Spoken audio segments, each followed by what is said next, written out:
اس میں صرف یہ نہیں کہ دعا کی جا رہی ہے اور دعا مانگی جا رہی ہے، بلکہ اس میں عقائد کی بھی گتھیاں سلجھائی جا رہی ہیں، یعنی کون سی چیز کس سے کنیکٹڈ ہے، کون سی چیز کس سے جڑی ہوئی ہے، یہ کریں گے تو کیا ہوگا، وہ چیز کریں گے تو کیا ہوگا. تو یہ حضرت نے اس صحیفہ سجادی کی دعاؤں میں بھی اس بات کی جانب اشارہ کیا. تو عقائد کا بھی اس میں درس ہے. پھر اہم ترین چیز محمد آل محمد کے فضائل ہیں. یہاں پر درد جو آپ کے بدن میں ہوتا ہے وہ بیان ہے، تکلیف ایک بیان ہے، تمام کی تمام چیزیں ایک بیان ہے کہ یہ چیز اس طرح سے واقع ہو رہی ہے. دل کا دھڑکنا، چہرے کا سرخ ہو جانا غصے کا بیان ہے، زرد ہو جانا کسی اور چیز کا بیان ہے، چہرے کا سفید ہو جانا خوف کی علامت ہے. یہ سب بیان ہے. بسم اللہ الرحمن الرحیم. بسم اللہ الرحمن الرحیم وصلی اللہ علی سیدنا محمد واہل بیتہ الطیبین الطاہرین واللعن الدائم علی اعدائہم اجمعین. الحمدللہ رب العالمین. خدا بہرحال یہ ارادہ کافی عرصے سے تھا اور اس کے بارے میں سوچا جا رہا تھا. خدا کا شکر توفیق ملی اور مومنین ہیں یہاں پر جو زحمت کر رہے ہیں آپ تک اس بات کو پہنچانے میں، اس درس کو دیگر دروس کی طرح سے.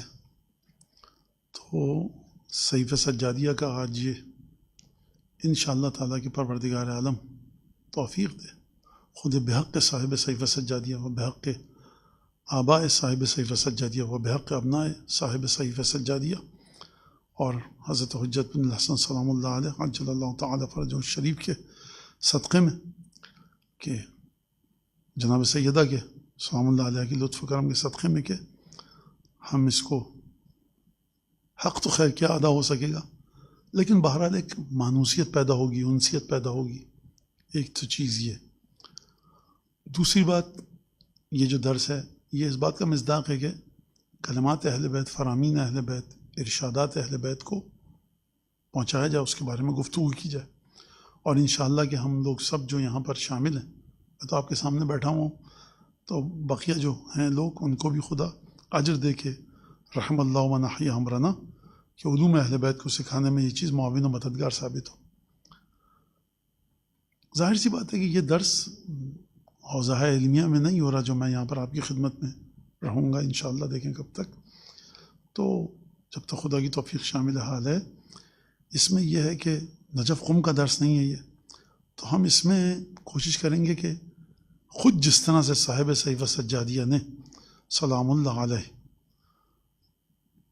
حضرت سید ساجدین سلام اللہ علیہ نے جس طرح سے پیچیدہ ترین مسائل کو الہیات کے، معرفت الہی کے بڑے آسان الفاظ میں بیان کیا، بڑے آسان الفاظ میں. ہم بھی مولا کی سنت کو سامنے رکھتے ہوئے آسان الفاظ میں بیان کریں، لیکن یہ فرق ہوگا کہ وہ مولا کے الفاظ ہیں اور یہ اس حقیر کے الفاظ ہوں گے. اچھا، ایک بات یہ. دوسری بات، ایک اور بات جو صحیفہ سجادیہ کے بارے میں اور کلن آئمہ کی دعاؤں کے بارے میں ہے، وہ یہ کہ اس میں صرف یہ نہیں کہ دعا کی جا رہی ہے اور دعا مانگی جا رہی ہے، بلکہ اس میں عقائد کی بھی گتھیاں سلجھائی جا رہی ہیں اور انسان کے سامنے جو اس کی دنیاوی اور اخروی زندگی کے اندر مسائل ہیں، یعنی کون سی چیز کس سے کنیکٹڈ ہے، کون سی چیز کس سے جڑی ہوئی ہے، یہ کریں گے تو کیا ہوگا، وہ چیز کریں گے تو کیا ہوگا. تو یہ حضرت نے اس صحیفہ سجادی کی دعاؤں میں بھی اس بات کی جانب اشارہ کیا. خود جیسے دعا ابو حمزہ صومالی کے اندر اور 4-5 جو بڑے اہم عقیدے کے نکات ہیں، بہت طویل دعا ابو حمزہ صومالی آپ جانتے ہیں، لیکن 5-6 بڑے اہم نکات کی جانب مولانا عقائد کے اور انسانی زندگی کے کہ یہ ہو جائے تو غم نہ کرنا، یہ ہو جائے تو خوش ہونا، وہ ہو جائے تو دنیا سے دوری ہوگی، یہ ہو جائے تو دنیا کی محبت میں گرفتار ہو جاؤ گے. یہ سب چیزیں کاز اینڈ افیکٹ، یعنی کیا چیز کس چیز کی وجہ قرار پا سکتی ہے. دعاؤں میں اس راز پر سے بھی پردہ ہٹائے گئے. دعا کمال آپ کے سامنے ہے. اللہم اغفر لی الذنوب التی تحت کل اسم، اللہم اغفر لی الذنوب التی تنزل النقم تغیر النعم تحبس الدعا. تو یہ دعاؤں کو روک لیتی ہے، نقمات اور کا باعث بنتی ہے، بلا کے نازل ہونے کا. یہ عقیدے کا ایک مسئلہ ہے کہ گناہ ایسا نہیں کہ میں نے کیا اور ختم ہو گیا. کچھ گناہ ایسے ہوتے ہیں جو یہ کام کرتے ہیں, میں نے تو گناہ کیے اتنے سارے, بلا تو نازل نہیں ہوئی, بلا نازل نہیں ہوئی, میری دعا حبس ہو گئی ہے, مجھے پتہ ہی نہیں. اچھا, تو یہ سارے 4 5 6 چیزیں وہاں مولا نے بیان فرمائی دعائے کمیل میں. اور پھر اس کے بعد ڈھیروں نکات ہیں اس دعا میں, لیکن یہ ایک بڑی سامنے کی بات تھی کہ جو مومنین کے ذہنوں میں اشارہ کیا میں نے. تو عقائد کا بھی اس میں درس ہے. پھر اہم ترین چیز محمد آل محمد کے فضائل ہیں یہاں پر جو امام نے بیان فرمائے, اور اس کے ذریعے امام نے محمد آل محمد علیہ السلام کے فضائل کو آشکار کیا ہے, بیان فرمایا ہے. یہ کچھ چیزیں صحیفہ سجادیہ کے بارے میں. اور ظاہر سی بات ہے کہ اگر میں کروں تو بات لمبی ہو جائے گی. ایک اور چیز جو امام علیہ السلام نے بیان فرمائی ہے وہ یہ کہ گفتگو کرنے کا ڈھنگ اور سلیقہ. اگر میں وہ جو چیز تھی وہ در حقیقت اسی صحیفہ سجادیہ سے متعلق تھی. اگر آپ حضرات کو یاد ہو کہ جو امام سجاد علیہ السلام کا جشن تھا ولادت کا, اس میں جو آیت پڑھی تھی میں نے, وہ یہ ہمیشہ یاد نہیں رہتا, لیکن کیونکہ اس پہ کام کرنا تھا تو میں ذہن میں سوچ کے آیا ہوں کہ کیا تھا, اور اس کے اوپر کام کر کے آیا ہوں. وہ یہ کہ الرحمن, میں نے یہ آیت پڑھی تھی سورہ بسم اللہ الرحمن الرحیم. الرحمن خلق الانسان, انسان کو خلق کیا خدا نے, اور علمہ البیان, قرآن کو تعلیم دیا, تعلیم قرآن, بیان کی تعلیم. خداوند تبارک و تعالیٰ رحمان کے نام سے شروع ہوا انسان کی خلقت کے بارے میں, تو انسان کو خدا نے بیان بتایا ہے.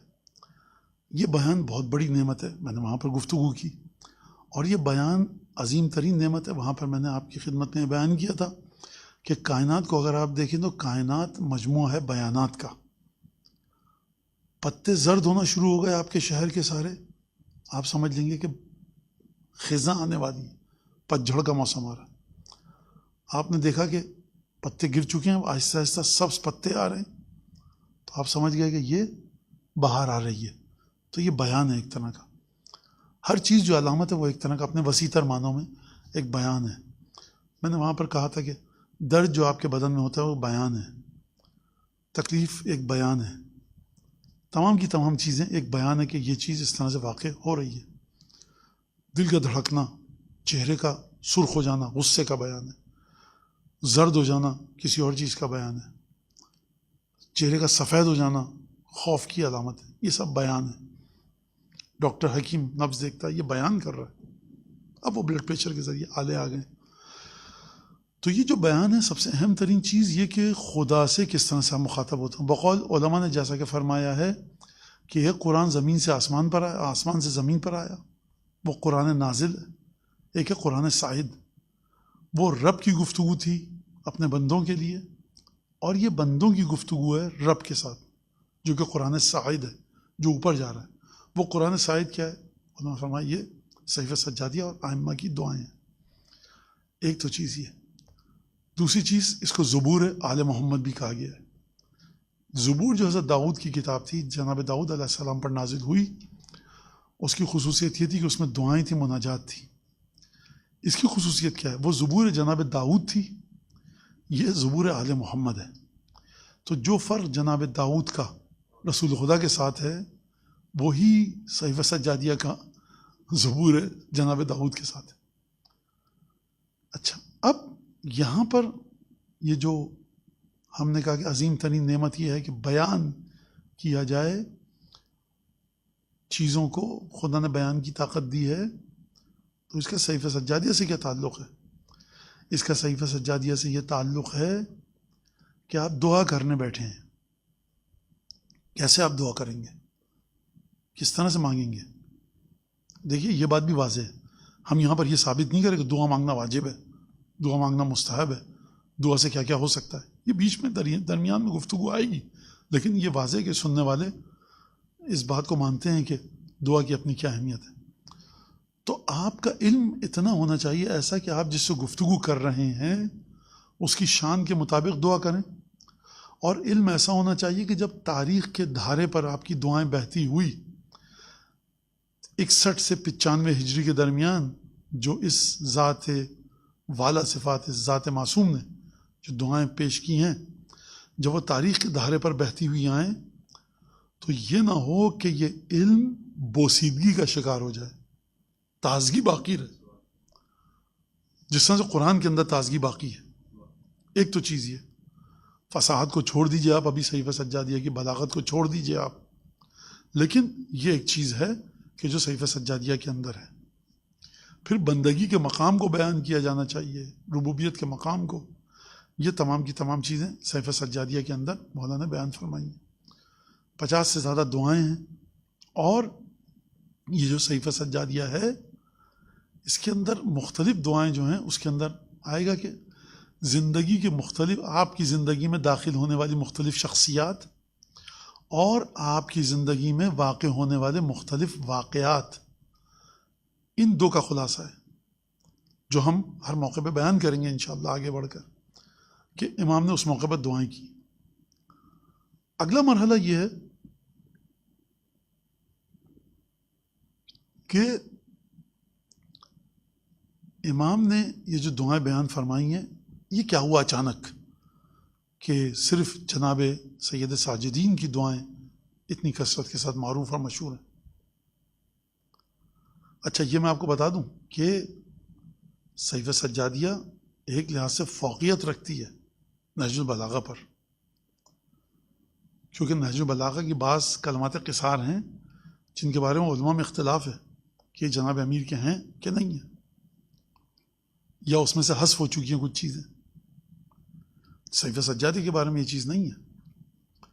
جناب امیر کی جو نہج البلاغہ ہے، میں کوئی موازنہ نہیں کر رہا کہ وہ نعوذ باللہ ادنا ہے یا اعلیٰ ہے، میں بتانا چاہ رہا ہوں کہ دونوں کی کا زاویہ وجود کیا ہے، کس طرح سے پرسیو کریں۔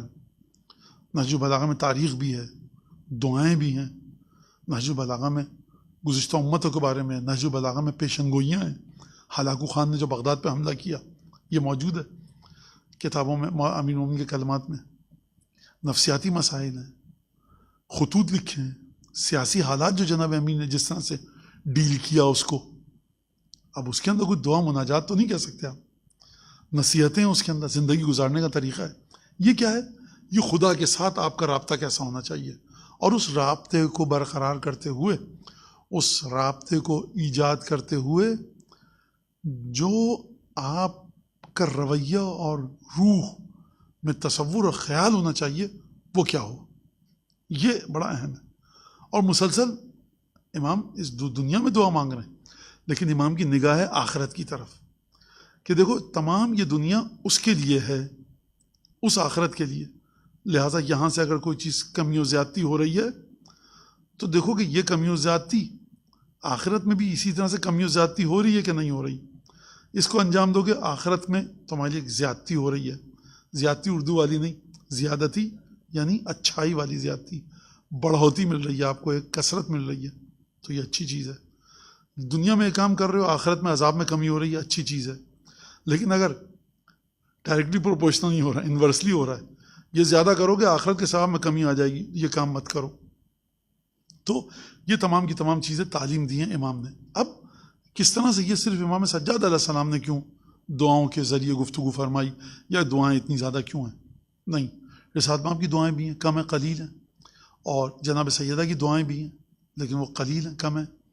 امیر مومنین کی دعائیں صحیفہ علویہ وہ ایک دوسری جہت ہے اس کے اندر۔ ہم اگر ایک طرح سے دیکھیں اس زمانے کو کہ جس میں امام سجاد تھے، اور امام سجاد کی جو ذمہ داری تھی حدیث وصیت کے مطابق، ان اطرق وصمت یا وصمت، چپ ہو جاؤ اے سید ساجدین علی بن الحسن، خاموش، سر جھکا لو۔ کون کہہ رہا ہے؟ خدا کہہ رہا ہے، خاموش ہو جاؤ اور سر جھکا لو، کیونکہ علم پر پردہ پڑ چکا ہے۔ تو یہ امام کی ایک ذمہ داری تھی کربلا کے واقعے کے بعد۔ اور کبھی کبھی آپ کو امام کی جو روحانی شخصیت ہے، امام کی جو غیبی شخصیت ہے، یا امام کی شخصیت کا جو غیبی پہلو ہے، کبھی کبھی آپ اس کو موافق اور مطابق الائنمنٹ اور کوآرڈینیشن میں دیکھ سکتے ہیں زمانے کے، اور کبھی آپ نہیں دیکھ سکتے۔ کبھی آپ کہیں یہ ہوا بالکل صحیح ہوا، زمانہ ایسا تھا امام نے کیا بہترین کام کیا.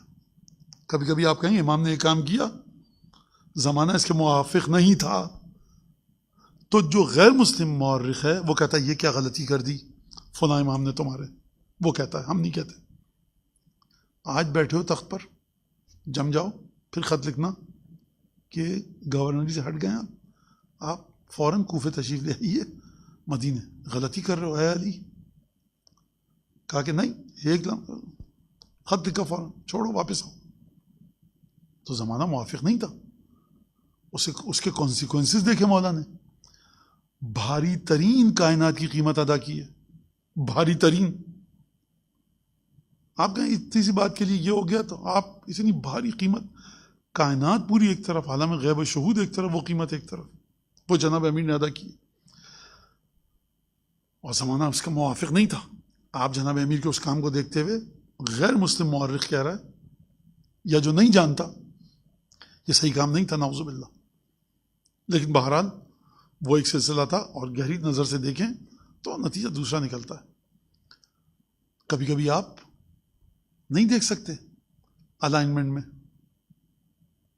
آپ کیسے کہتے ہیں کہ فرض کیجیے سید الشہداء کے بعد یہ کرنا تھا یا فلاں کام کرنا تھا، اور امام سجاد کو انصار نہیں ملے، تو توابین تو تھے، امام تو مل جاتے ان کے ساتھ، مختار تو تھے، چلے جاتے. جو اتنی عزت کر رہا ہے کہ سر بھیج رہا ہے قاتلین امام حسین السلام کے امام سجاد کے پاس، اور پانچویں امام فرما رہے ہیں کہ ہم نے اپنے گھروں کی مرمت کی، اور مختار نے ہمارے لیے وظیفہ مقرر کیا، وظیفہ دیا ہم کو، رقومات بھیجی یا تحفے دیے، لفظ آپ جو بھی کہیں، بیت المال سے. بہرحال شاہان جو تھے خلفاء، وہ دیکھتے تھے کہ اس میں حق ہے اولاد سیدہ کا، خمس میں حق ہے اولاد سیدہ کا، آپ اس کو وظیفہ کہیے، آپ اس کو مال امام کہیے، خمس کہیے. تو یہ مختار ایسے آدمی تھے. تو امام کہتے کہ تم آ گئے ہو، ٹھیک ہے، کوفہ چلو 8-10 سال بعد صحیح، 3 سال بعد صحیح، ہم آ رہے ہیں، سمجھائیں، تم آؤ، تمہیں بتائیں مقام کیا ہے. نہیں، آپ نے اس چیز کو دیکھا ہی نہیں. تو امام کی کبھی کبھی سیرت کو آپ زمانے کے حالات کے ساتھ دیکھ سکتے ہیں کہ امام نے یہ کام کیا، بالکل یہی کرنا تھا، سمجھ میں آ رہا ہے، یہ دیکھیے تحلیل و تجزیہ، کوفہ، بصرہ، مدینہ، مکہ ایسے تھا، بہترین کام کیا امام نے. آپ مانتے ہیں امام کی امامت کو، اس کے ساتھ ساتھ آپ یہ کہہ دیتے ہیں. کبھی کبھی آپ کے لیے سوال ہوتا ہے کہ یہ زمانہ تو یہ نہیں تھا، پھر مولانا نے یہ کیوں کیا؟ اس کا جواب کیا آئے گا؟ اس کا جواب پھر ظاہری انتظام اور انصرام، اپیرنٹ جو ظاہری گورننس ہوتی ہے ایڈمنسٹریشن کیا ایڈمنسٹریٹو پوائنٹ آف ویو سے، وہ آپ کو جواب دینے میں ناکام رہتا ہے. یہاں پر آپ امام کی روح کو دیکھیے کہ وہ عالم غیب سے خدا کی طرف سے جو حکم آ رہا ہے وہاں پہ کیا کر رہا ہے. وہ سید الشہداء کو دیکھیے آپ، حالات مخالف تھے. لوگ کہہ رہے ہیں مت جاؤ، دانش مندی والا کام نہیں ہے، یہ غلط فیصلہ ہے تمہارا، بھائی، رشتہ دار، کزنس، بنی عمام، نہیں جاؤ نہیں جاؤ. مولا کہہ رہے ہیں مجھے جانا ہے. تو آپ کیسے حل کریں گے اس بات کو؟ یہ کیا ہے؟ امام غیب کے مطابق چلتا ہے. کبھی کبھی آپ کو سمجھ میں آ جاتا ہے، الائنمنٹ میں آ رہا ہے امام معصوم، کبھی کبھی آپ کی سمجھ میں نہیں آتا، لیکن امام معصوم مشیت کے مطابق چلتا ہے. ایک تو یہ چیز ہو گئی. اب دعا کے سلسلے میں ایک اور چیز ہے، وہ یہ کہ جو یستکبرون عن عبادتی، جو لوگ میری عبادت سے سرتابی کر رہے ہیں، استکبار کر رہے ہیں، تو یدخلون جہنم داخرین، انہیں ذلت اور رسوائی کے ساتھ جہنم میں داخل کیا جائے گا. علماء نے کہا کہ یہ دعا کی جانب ہے. دعا کے بارے میں قرآن نے کیا کہا ہے، حدیثوں نے کیا کہا ہے، ایک بڑی تفصیل کے ساتھ بحث ہے. دعا جو خدا کے حتمی فیصلے ہوتے ہیں، آپ دعا کیجئے تو دعا ان کو پلٹا دیتی ہے. تمام چیزوں کے لیے، ہر مشکل کے لیے دعا روایات میں، قرآن میں، حدیثوں میں وارد ہوئی ہے کہ دعا کرو، دعا مانگو. 2 باتیں ہیں دعا کے سلسلے میں بڑی اہم. وہ کیا ہیں؟ ایک تو یہ کہ ثواب ہے، دعا کریں خدا سے، اور جو دعائیں مختلف ائمہ کی ہیں اس کے مطابق اب ائمہ کے سامنے، خدا کے سامنے جائیے، دعا مانگیے. ایک دوسری چیز کیا ہے؟ دعا کا ایک رشتہ ہے توکل کے ساتھ. توکل آپ سب جانتے ہیں، خدا پر بھروسہ کرو. آپ بیٹھے ہوئے کچھ، آپ بہترین بینک بیلنس آپ کے پاس ہے، گاڑی، بنگلہ، کوٹھی، اولاد، گھر در، سب سکون سے آپ چاہے زیارت، حج، نماز، روزہ، سب زندگی بہترین طریقے سے چل رہی ہے. ایک اچھے مومن کے حساب سے دیکھیں، ایک اچھے شہری کے حساب سے دیکھیں بہترین چل رہی ہے. لیکن ایک چیز میرے اندر نہیں ہے، خدا پہ توکل، خدا کے سامنے عاجزی، انکساری، حقارت، ذلت، بندگی. یہ خدا کو چیز پسند نہیں ہے. اچھا پسند نہیں مولانا آپ نے بتایا، ٹھیک ہے، اب ابھی سے میں اپنے اندر یہ عاجزی، انکساری، حقارت لے آیا. خدا کو اب پسند ہے. فرق کیا ہوا؟ یہ جو خدا کو پسند ہے نا، اس کے مقابلے میں خدا کچھ دیتا ہے پھر بندے کو. بہت بہترین بات کی کسی نے کہ اور خدا واقعاً ایسے لوگوں کو سلامت رکھے. اور ایسے ماں باپ بھی ہیں جو، میں نے ہمیشہ کہا ہے کہ بہت سی چیزیں ہمارے آپ کے اختیار میں، ہم خود ہیں ہی نہیں کچھ. ماں باپ کے خون سے، شیر مادر سے وہ چیز منتقل ہوتی ہے. یہ بڑی ایک اہم چیز ہے. اور بد نصیب بطن مادر میں، خوش نصیب بطن مادر میں. اب اس کی جبر نہ ہو، اشعریوں کا عقیدہ نہ ہو، یہ ایک الگ گفتگو ہے. لیکن بہرحال تو قم گئے، نجف گئے، کسی نے کہا قم آئے میں بچہ کوئی بھی کام ہو بتائیے گا. حضرت معصومہ ایسا کیجیے کہ آپ کے علاوہ کسی سے کام ہی نہ پڑے میرا، اور نہ مجھے کسی کہنا ہے. واہ سچی اسپرٹ خدا کو پسند ہے یہ بات. یہ کتنا زبردست بندہ ہے میرا. اس بھرے پورے شہر میں صرف دختر موسیٰ بن جعفر سلام اللہ علیہما سے کہہ رہا ہے. عجیب دیوانہ ہے ولایت میں. نجف جا رہے ہیں، دعا کیجیے فلاں. یہ ایک بڑی اہم چیز ہے. خدا کو یہ بات پسند ہے کہ خدا، یہ بندہ مجھ پر بھروسہ کر رہا ہے. ایمان کے کمال میں سے یہ الیاس عما فی ایدی الناس، جو لوگوں کے پاس ہے اس سے مایوس ہو جاؤ، توقع مت رکھو کسی سے. یہ بہت بڑی چیز ہے، معمولی صفت نہیں ہے. یہ انسان کو خون کے کڑوے گھٹ پلوا دیتی ہے. انسان کہتا ہے میں نے اتنا نیک کام کیا، سب کیا، کوئی مجھے دیکھ ہی نہیں رہا، کچھ مجھے کیا عجیب ہے. لیکن یہ ایک بڑا مسئلہ ہے. ایک میں نام دے دوں، حضرت آیت اللہ تقی جعفری، شیخ تقی جعفری بہت زبردست عالم تھے، اور جامع الصفات تھے، جامع معنی تھے. فلسفہ، کلام، عرفان، شعر، ادب، فزکس، اصول، فقہ، تمام میں بہت صاحب نظر تھے. بزرگان ہیں، حوض نجف کے شاگرد تھے. مرحوم مرزا طالقانی، مرحوم آیت اللہ عظمی آغا خوئی، مرحوم سید عبدالہادی شیرازی ان کے شاگرد تھے. یعنی بعض لوگ ہوتے ہیں ایک طرف چلے گا نہیں، فقہ، اصول، فلسفہ، کلام، عرفان، فزکس. 52-53 دنیا کے بڑے بڑے فزکس کے جاننے والے تھے، فزسسٹ کہتے ہیں جن کو، میرے خیال سے وہ جاننے والے تھے. تو وہ آئے ہیں، ان کے ساتھ مذاکرات ہیں، نام ہیں ان کے. یعنی آپ کتنا زیادہ ایک احترام کریں گے. امامے میں بیٹھا ہے ایک انسان، درویش صفت، قلندرانہ مزاج، اور وہ بیٹھ کے اس سے آپ بات کریں. میں بھائی ڈاکٹر عبدالسلام گئے تھے ملنے ان سے تہران، گفتگو کی ہے. خیر، تو انہوں نے ایک بڑا جملہ عجیب کہا. انہوں نے کہا کہ سید الشوق مسجد سے پڑھتے تھے، لیکن ان کی مسجد بڑی بھاری ہوتی تھی، اس میں نہ بیچ میں کوئی سلوات نہ نعرہ، کچھ نہیں ہوتا تھا. تو کہنے لگے ایک دفعہ سید الشہداء کے بارے میں کہنے لگے سلام اللہ علیہ کہ میں گواہی دیتا ہوں کہ آپ کو تمام چیزیں پتہ تھیں جب آپ شہید ہو رہے تھے، قیامت تک کی کہ کیا ہوگا، آپ کی خبر بنے گی، حرم ہوگا، یہ سب ہوگا.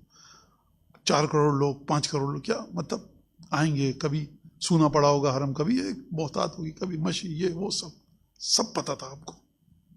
گواہی دیتا ہوں، اور یہ بھی گواہی دیتا ہوں کہ ذرہ برابر آپ کی توجہ میں یہ چیزیں تھیں نہیں. عجیب ہے، آپ کے ساتھ صرف سامنے خداوند تبارک و تعالیٰ، امر الہی، مشیت الہی تھا.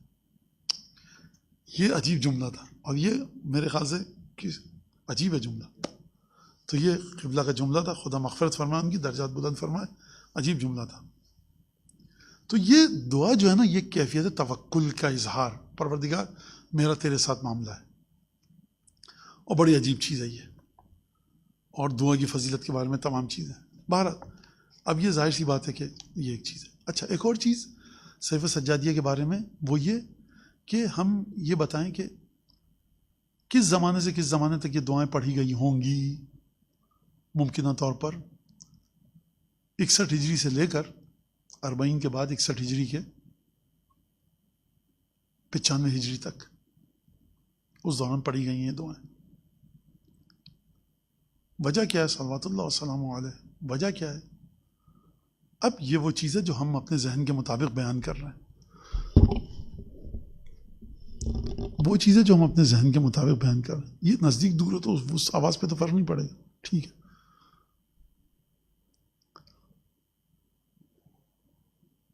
تو وہ کیا ہے؟ وہ یہ کہ بہت بڑا کام ہوا ہے 61 ہجری کو، بہت بڑا کارنامہ سمجھتا ہے اپنا جو سرزمین کربلا پہ ہوا ہے. پوری امت خاموش ہو جائے، یہ کر دیا، تم تو کچھ بھی نہیں ہو. راکب دوش رسول کے ساتھ یہ کیا ہے ہم نے، بالکل. آپ دیکھیے کوئی بغاوت نہیں ہے، 2-2.5 سال ختم. مدینے کے لوگوں نے یہ کہا تھا جا کر کہ ہم اپنی بیعت کا توق اتار رہے ہیں امیر المومنین یزید سے، اس نے یہ کام کیا ہے. تو پھر وہ جو مدینہ کا اس نے حشر کیا وہ آپ کے سامنے ہے. 1-2 چھوٹے واقعات ہوئے لیکن اس کو آپ نہیں گن سکتے. بڑی اہم بات ہے، اتنا بڑا واقعہ ہوا اور کوئی آواز نہیں.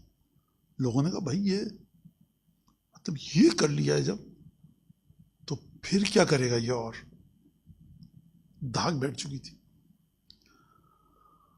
یہ بتا رہا ہوں میں ظاہری لحاظ سے. باطنی لحاظ سے کیا ہے؟ جو غیب کے اندر چھپی ہوئی حقیقت ہے وہ جو میں بتا رہا ہوں آپ کو، یعنی اس حدیث کی روشنی کہ اے سید ساجدین سر جھکا لو، خاموش ہو جاؤ، ان پر پردہ پڑ چکا ہے اور کسی سے بات مت کرو.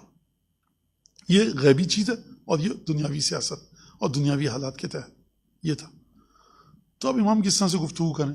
اور حکم ہے کہ بالکل امام نے فرمایا مکہ اور مدینہ میں ایک بقول میرے 1 ہاتھ کی انگلیوں سے جو آپ گنیں تو پوروں سے بھی کم ہے ہمارے سچے چاہنے والے. آپ کو امام کے 4-5-6 چاہنے والے ملیں گے. تو اب امام نے کیا کیا؟ اب امام آ کر اگر حدیثیں بتائیں، حرام حلال بتائیں، آپ مجھے حدیثیں دکھائیے امام سجاد سے. اور اس سے پہلے بدتر معاملہ ہے، افسوسناک. امام مجتبیٰ سید الشہداء سلام اللہ علیہ کتنی حدیثیں ملا لیجیے آپ، ٹھیک ہے. تو 10 ہجری سے لے کر 61 ہجری امام حسین، 10 ہجری سے لے کر 50 ہجری امام حسن علیہ السلام، کتنی حدیثیں ان سے بتائیے. حج کیا تھا، روزہ کیا ہے، نماز کی، آپ کو بہت کم دکھیں گی. عجیب حالات ہیں. امام سجاد کے لیے اس سے بھی کٹھن مرحلہ ہے کہ اب حکم ہے کہ بالکل خاموش ہو جاؤ، یہ حدیث ہے. تو اب امام کیا کریں؟ امام نے اب دعاؤں کے ذریعے، میں مناجات کر رہا ہوں. مناجات میں جب آپ کریں تو نہ ایسی چیز ہو کہ جو اس حکم الہی کے خلاف ہو. میں یہ بات نہیں کہنا چاہ رہا کہ بنو امیہ کے دل کو لبھا لیں امام. اور امام سجاد کی یہ میں بات بتاؤں آپ کی خدمت میں کہ ایک بڑا تشنا تحقیق ہے ایک مسئلہ. اور یہ تشنا تحقیق جو ہے مسئلہ صاحبان ولا کے لیے، ہر آدمی کے لیے نہیں ہے. وہ جو پورشن ہے امام کی سچ شخصیت کا، وہ ایک بڑا عجیب ہے پورشن اور دردناک ترین پورشن ہے. کسی امام کے حصے میں اس طرح سے نہیں آیا. کیوں نہیں آیا؟ کیونکہ امام سجاد کی کچھ حالات مختلف تھے. وہ کیا تھے؟ آپ یہ سمجھتے ہیں کہ جو امام سجاد گریہ فرماتے تھے، کان اذا رأى ماء بکا، اذا رأى کان اذا رأى طعاما بکا، اذا رأى نہرا بکا. کھانا دیکھتے تھے، دسترخوان، پانی، نہر، دریا، گوسفند کو ذبح کر رہا ہے کوئی، گریہ کرتے تھے. اور اس کے علاوہ بھی گریہ کرتے رہتے تھے جب اپنے بھائی یاد آتے تھے، چچا یاد آتے تھے. امام رضا کی گواہی کے مطابق 18 بنی ہاشم میں ایسے تھے، جملہ دیکھیے آپ، ما لہم علی وجہ الارض من شبیہ، زمین پر ان جیسا کوئی تھا ہی نہیں. یہ لرزا دینے والا جملہ ہے. کس کی بات کر رہے ہیں؟ امام رضا علیہ السلام. جناب اون محمد بھی شامل ہیں اس میں. جناب 13 سال کا بچہ امام فرما رہے ہیں تم 32 برس کا کڑی علی اکبر کو چھوڑ دو. یہاں پر قاسم 13 برس کا، وہ جس کو گھوڑے پر شاید سہارے سے بٹھا، اس کا شبیہ نہیں تھا کوئی. ایک تو یہ امام کو اپنی آنکھوں سے دیکھا، مطلب بالحس والا عیان. دوسرا مسئلہ ہے کہ امام کو جو تکلیف دہ ترین چیز ہے جو میں نے روایت میں دیکھی ہے، تکلیف دہ ترین، سید الشہداء کی شہادت تکلیف دہ ترین ہے. جو اہل حرم کا سفر ہے تکلیف دہ ترین، اذیت، آزار، ظاہری نہیں، خود وہ جو خصوصیات ہیں اس سفر کی. وہ ایک اور چیز ہے جو امام کے دل پہ داغ ہے، وہ یہ کہ استغاثے کے وقت میں مدد نہیں کر سکا. اس کو آپ بالکل معمولی مت سمجھیے گا. یہ امام کے لیے اتنا کربناک مرحلہ ہے. یہ آپ کو ایسے مرحلہ نہیں دکھے گا. آپ مقتل میں جا کر ٹٹولیے کھنگالیے, کونے میں ایک جملہ دکھے گا آپ کو, ایک صفحے میں ایک جملہ دکھے گا, اور یہ وہ جملہ ہے کہ استغاثے کے وقت سید ساجین سلام اللہ علیہ شہادتوں کی خبر امام سجاد کو اس طرح سے نہیں ہو سکی ظاہری لحاظ سے, یا تاریخ نے نقل نہیں کیا, لیکن استغاثے کے وقت خیمے سے باہر نکلیں تلوار کا سہارا لے کر اور گر پڑے امام. آپ مجھے بتائیے, چھوٹا سا مسئلہ ہے ایک شریعت کا, بیمار پر جہاد واجب نہیں ہے, امام کو نہیں پتا. یعنی وہ دوسری چیز ہے. وقت کا امام بلا رہا ہے, باپ بھی ہے میرا, وقت کا امام بھی ہے. اتنا شدید امام کے اوپر, روح مبارک کے اوپر اتنا شدید دباؤ ہے مصائب سید الشہداء کا اور نصرت نہ کر پانے کا, کہ شیخ مفید نے لکھا ہے کہ کربلا سے کوفے, کوفے سے شام, کسی سے لم یتکلم احدا. کب آپ گھر میں خدا نخواستہ ہم میں سے کسی کی موت ہو جائے تو ہم ایکسٹرا بات نہیں کرتے. اچھا رشتہ دار بھی آتے ہیں, ایکسٹرا بات نہیں کرتے. جنازے میں جا رہے ہو, کون سے کپڑے نکالیں, پوچھتا نہیں, کو بے ادبی ہے یہ. ناشتہ انڈا کھاؤ گے یا چائے پراٹھا کھاؤ گے, یہ بے ادبی ہے. جس کے گھر میں موت ہوئی ہے آج ابھی, اس سے یہ پوچھنا, تو کوئی نہیں پوچھتا, جو ہے کر دو بس. عام انسان کی موت کے بعد کربلا. تو شیخ مفید نے لکھا ہے کہ کسی سے گفتگو نہیں کی شام تک, مگر جو سوال کیے گئے اور جہاں ضرورت ہوئی. اور پھر اس کے بعد جب واپس آئے, امام باقر علیہ السلام فرماتے ہیں کہ لبث بہا صحرا میں عدت سنین, کئی سال تک خیمہ بنا کر امام صحرا میں چلے گئے تھے. مجھے نہیں دیکھنا, مجھے کسی سے نہیں ملنا. اس کی مثال دوں آپ کو, مثال اچھی نہیں ہے لیکن میں کیا کروں. بچوں میں جب ایک کیفیت طاری ہوتی ہے, یا بڑے انسان یا خواتین یا مردوں پر جب ایک ڈپریشن ہوتا ہے, افسردگی ہوتی ہے, تو وہ کسی سے بات نہیں کرنا چاہتے. یہ عام زندگی کی بات کر رہا ہوں میں. رزلٹ ایسا آ گیا, جاب چھوٹ گئی, فلاں ہو گیا, وہاں نہیں بات کر رہے ایک مزاج میں. امام کو نہیں کہہ رہا میں نعوذ باللہ چڑچڑاپن. یعنی وہ روح کے اندر وہ کیفیت نہیں کہ میں کسی کے ساتھ گفتگو کر سکوں. امام اپنے اندر ایک لفظ آپ لوگ استعمال کرتے ہیں انٹروورٹ. امام کے لیے کہنا غلط ہے کہ امام انٹروورٹ ہوتا ہے, کبھی نہیں ہوتا. امام اپنی ذات میں ڈوب چکے ہیں اس وقت ان غموں کو دیکھ کر, اور کئی سال تک وہاں رہے. یقیناً یہ کئی سال جو ہیں جناب رباب اور جناب زینب کی شہادت کے بعد کے واقعات ہیں, یا جناب زینب جب چلی گئی تھیں مدینے سے اس روایت کے مطابق, یا بعض کے بقول کے مدینے میں ہی شہادت ہوئی, وفات ہوئی جناب زینب کی. وہ ایک تاریخی بحث ہے, مجھے اس سے کام نہیں ہے. لیکن چلے گئے تھے آپ کہاں پر, آپ چلے گئے تھے صحرا میں. تو آپ جب ان دعاؤں کو دیکھتے ہیں تو یہ اس ہستی کی دعائیں ہیں. کیا گفتگو کرے وہ, لیکن اس کے باوجود یعنی عام انسان کی بات اگر کی جائے تو دل و دماغ باقی نہیں بچا ہے. میری نصرت نہ کرنا بہت بڑی تکلیف ہے, عمر بھر کا عذاب ہے میرے لیے, روحانی روح, سوہان روح ہے کہ میں باپ کی استغاثے پہ نہیں جا سکا. اگرچہ شریعت نے تکلیف اٹھا لی تھی, امام حسین نے شریعت امام حسین السلام کے مطابق کہ امام نے روک دیا تھا, لیکن اس کرب کو کیا کیا جائے. بیٹا بیٹھا ہوا ہے, بیمار ہے, گھٹنے کا نعوذ باللہ آپریشن ہوا ہے, ڈاکٹر نے کہا 2 کلو سے زیادہ بوجھ میں. باپ جا رہا ہے سفر پہ, اکیلا سوٹ کیس اٹھا رہا ہے. باپ کہا نہیں اٹھو تم, صحیح بات ہے نہیں اٹھو, حکم خدا ہے سو نہیں اٹھو. ہمارے اپنے گھروں کی بات کرو, شریعت کہہ رہی نہیں اٹھو, شرن جائز نہیں. بیٹے کو ہمیشہ تکلیف رہے گی, باپ جا رہا تھا بیچارہ سوٹ کیس اٹھا رہا تھا. تو یہ ایک مسئلہ ہے بڑا. امام اس روح کے ساتھ آپ دیکھیے کس طرح سے امام اس کیفیت کے ساتھ جو امام کے وجود سے ابلی پڑ رہی ہے, صبر کر کے مختلف موضوعات پر امام نے دیکھ کر گفتگو کی ہے. اور یہ امام کی ایک, امام معصوم کی روح کی ایک تعالی اور ترقی اور بلندی کو بتاتا ہے کہ کس طرح سے چیزوں کو ساتھ لے کر امام معصوم چلتے ہیں. تو یہ صحیفہ سجادیہ اس ہستی کے جملے ہیں, اور بڑی غریب ہے, عربی اور فارسی کے معنوں میں مظلوم ہے یہ کتاب, جس طرح سے خود صاحب صحیفہ سجادیہ مظلوم تھے, اور ہم آج نہیں پہنچ سکے. انشاءاللہ تعالی اگلے درس میں کسی جگہ تک پہنچنے کی کوشش کریں گے. وآخر دعوانا ان الحمد للہ رب العالمین. اللهم صل على محمد وعلى محمد وعجل